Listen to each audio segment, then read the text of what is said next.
dan proses persetujuan investasi di PT Taspen. Bapak ini jangan kayak nggak ngerti ya soal tadi pembagian persentase, atau memang tidak mengerti. Bukan yang tadi misalnya ini dari potongan UPAS, memang tidak tahu. Harusnya tahu supaya kita feel-nya tuh sama. Oh, ini duit orang yang kerja di pelosok-pelosok di seluruh Indonesia, total 7,6 juta tadi. Bagaimana fungsi manajemen resikonya?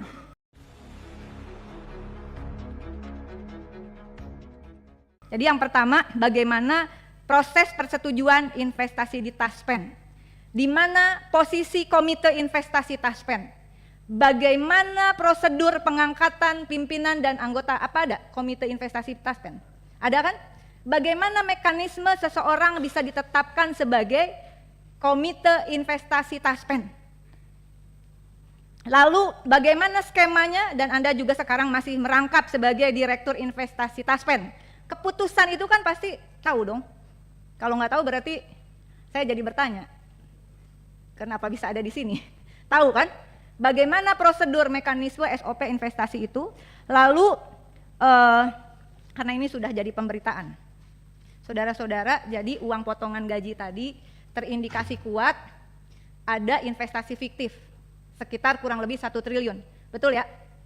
Meskipun sekretaris perusahaan pada 3 September 2023, corporate secretary Mardiani Pasaribu masih sudah nggak, udah pensiun.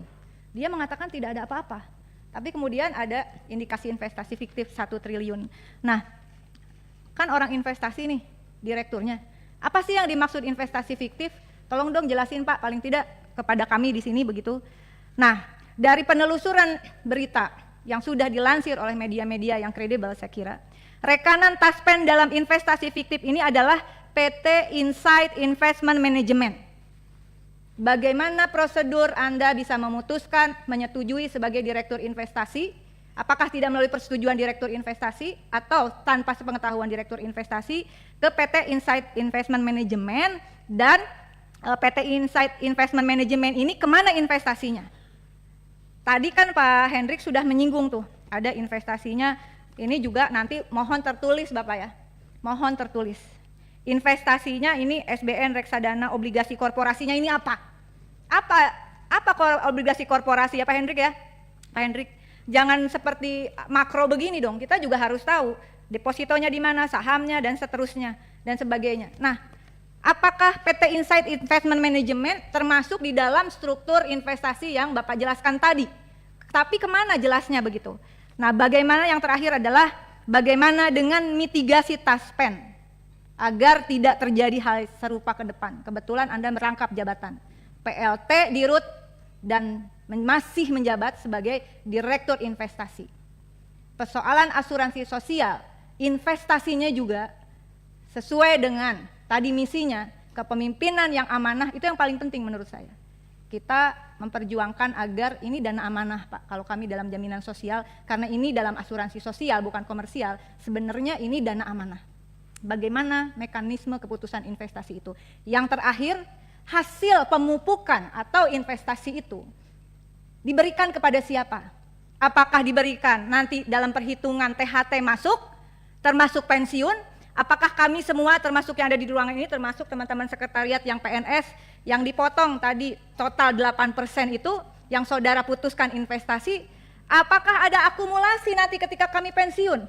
Atau kami hanya mendapatkan seperti akumulasi dari nilai dari angka uang yang sekarang, tapi nilai pemupukannya itu diserahkan atau tidak kepada peserta yang notabene adalah dari potongan gaji ini. Saya tidak tahu apakah kalau di Taspen mungkin sudah bukan PNS ya.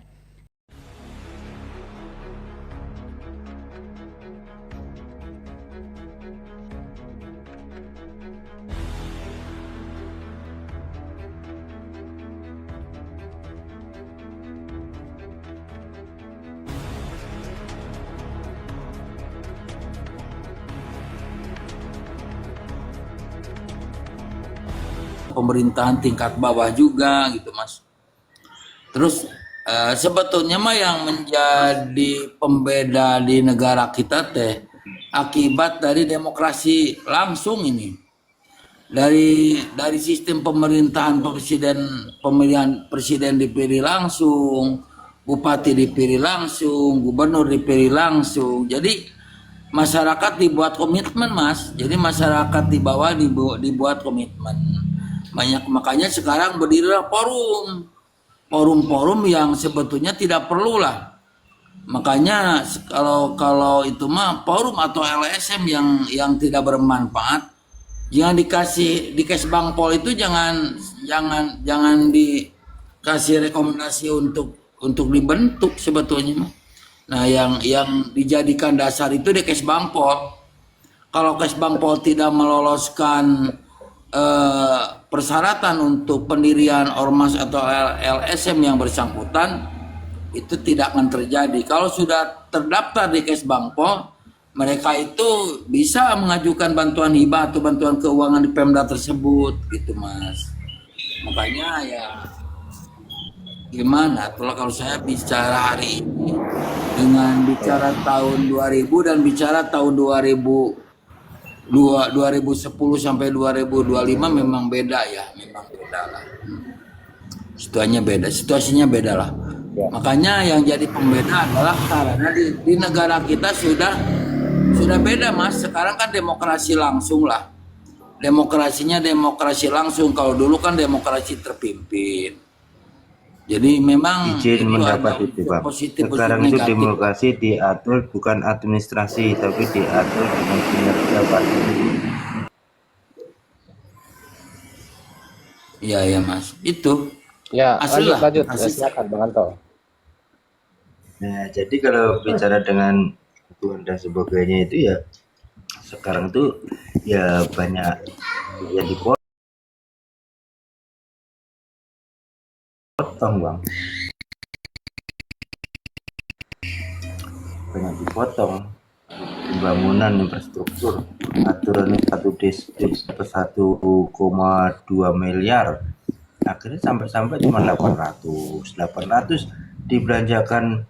Ya mohon maaf ya, batu atau apa aspal lotok. Kalau menurut saya memang harus benar-benar cor itu. Alokasikan bantuan ini satu gelondongan sana. Harus dicor supaya kuat kan gitu loh. Yang dibubarkan apa? Kalau bicara ormas atau dibilang LSM itu sebenarnya dari dulu kan nggak ada ya pengamat dari ormas itu aman, itu meresahkan masyarakat. Polisi aja dikatakan meresahkan masyarakat, waktu ini bicara di jalan ya gerakannya kan gitu, hilang motor dan sebagainya itu, apalagi ormas-ormas yang sahkan yang jadi mohon maaf ya, ini gitu. Cuman ibaratnya ya mohon maaf untuk pengamanan itu ya mungkin dari 100% itu mungkin cuma 20%, yang 80% cari duit kan gitu.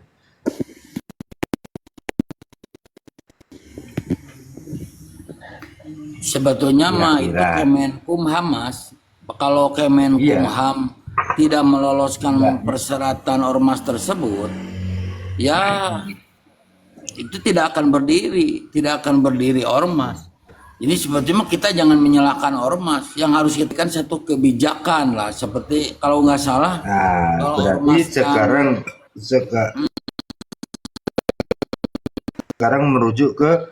merujuk ke ini, ke Menkumham untuk membubarkan itu atau untuk mencabut dalam arti konteks untuk legal standingnya itu, Bang.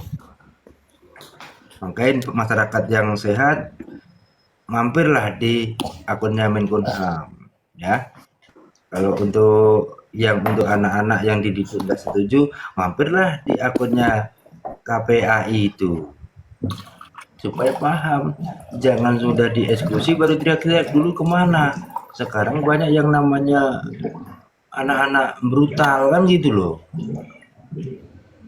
Ya gini Mas, sebenarnya dulu itu kan informasi kan lambat didengar, lambat kita tahu.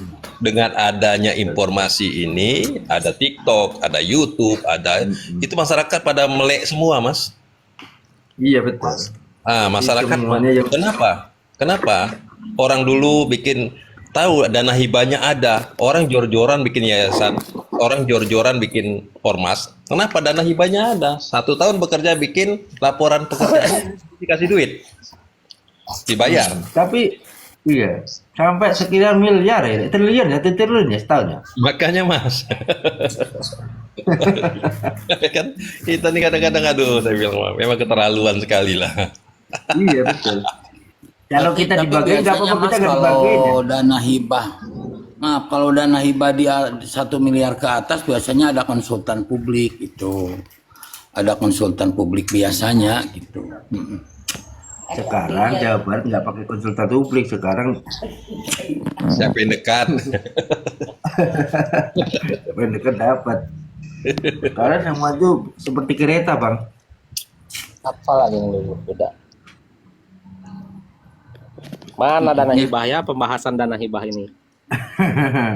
Cari aja yayasan Jawa Barat pasti ketemu tuh. Iya, bikin Sebetulnya, yayasan. Mas, sebetulnya gini Mas ya, tapi nih sebetulnya Ya, untuk ini saya kaget ini ya, dana hibah ini ya. Iya. ya kalau kita bahas dana hibah kan itu ada sebetulnya kalau kita bahas dana hibah itu bagus Kang Deddy, Bapak Gubernur sementara mengefisiensi anggaran untuk dana hibah bagus karena kan verifikasi ke bawahnya harus lebih jelas lah kalau dana hibah gitu. Terutama untuk pondok-pondok pesantren, tapi juga tanda kutip kalau untuk lebih kental dengan politis karena yang memberikan karena di birokrasi itu ada yang disebut legislatif tersebut kan diantaranya punya kebijakan budgeting, yang kenal dengan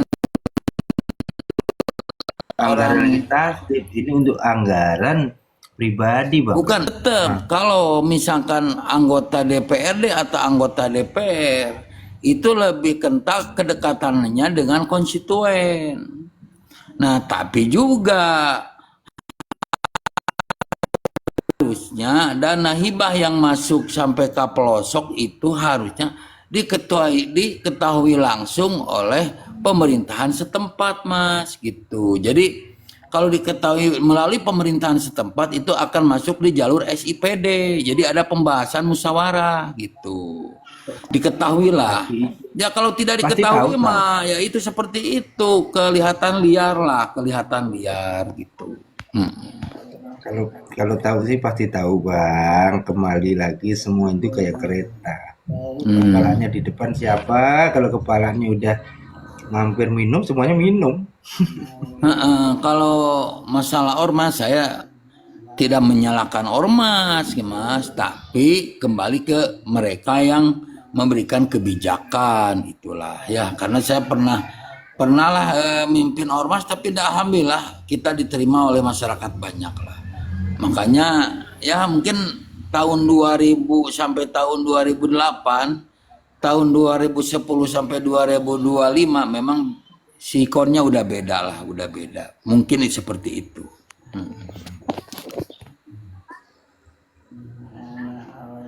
Itu Mas, makasih Mas. Maaf kalau ada silang saling pendapat yang agak beda ya. Maaf. Enggak, aman Bang, aman. Kita hanya ngobrol-ngobrol aja. Kalau saya terus terang aja, melepaskan kesel juga gitu. Ini saya ingin tahu tentang ini Bang Arjuna ya. Dului. Jangan saling menyarankan seolah-olah ini saya klaim misalnya ya, kalau nggak ada Gibran itu Prabowo kalah. Ya memang faktanya seperti itu. Tetapi jangan kemudian itu dihembuskan dengar militan Pak Prabowo itu kan kurang etis ya. Kurang enak ya didengar ya. Jadi biarkanlah ini berjalan. Gitu loh. Jadi kalau kita selalu kasihan Pak Prabowo dong. Pak Prabowo terus kerjanya gimana ini kalau terusan aja kita ribut ini? Ya betul. Kasihan. Makanya saya cuma juga bentar. Itu ada yang tanya Itu tulisannya Megawati ya, dikasihkan Bang Jen sengaja buat memperkeruh itu katanya. Mana? Ini yang masih menjawab Bang Jen ini. Ini aku baca dengan di bawah itu. Mana? Nggak ada di tappingan bawah. Itu ada arti dia kan tanya, itu tulisan Megawati ya. Lah, dia bertanya ini juga artinya banyak. Artinya Mana? apabila tulisan Megawati dikasihkan Bang Jen sengaja buat memperkeruh suasana. Itu lah maksudnya. Lo, nggak ada tappingannya. Nggak ada itu. Itu di Dibacain aja. bawah itu ada. Pak Abdul Ghani dibacain aja. Oh ya, kalau Abdul Ghani ini kan ya lu gini sendiri. Ini di bawah ini ada tulisan Bang Jen. Yasmin, Ya. Pak. Ini Yasmin. Nama ID-nya ya. Yasmin. Oh ya, Yasmin. Oh. Ya, aku bacain itu. Wah, Kalau Pak Abdul Oh, Ghani iya. juga yang merespon Yasmin itu. Oke. Ya, jadi kan begini saya juga. bertanya, itu Yasmin kan Oke. bertanya. Saya jawab Itu tulisan Megawati ya, silakan jawab. Ya, jadi kalau ngomong tulisan Bu Megawati, nggak mungkin lah, ngapain Bu Mega capek-capek. Wong udah selesai kok, konstelasi udah selesai, kontestasi pun selesai. Pak Prabowo sudah datang juga sama Bu Mega, biasa aja tuh, nggak ada masalah. Kok gelisah? Kenapa? Takut ya? Takut gitu? Kasihan ya. Jadi termul harus cerdas juga teman-teman. Ini kan kurang ajar ya, namanya tulisan seperti ini Bu Mega. Ngapain Bu Mega ngurusin hal receh seperti ini? Nggak mungkin lah. Ngapain ngurusin kayak gini-gini Bu Mega itu? Ngaco emang. Statementnya aja udah nggak ada kok. Mana PDI sekarang nyerang? Nggak ada itu. Ya kalau dikomal-komal aja mengatasnamakan ya nggak tahu saya itu yakin apa betul itu. Karena juga banyak yang sekarang ini tiba-tiba menjadi pendukungnya Prabowo baru tiba-tiba. Hah? Banyak. Ya. Tiba-tiba bicara dukung Prabowo tidak dengan Gibran. Lah banyak itu. Kenapa kok PDI? Kenapa kok PDI?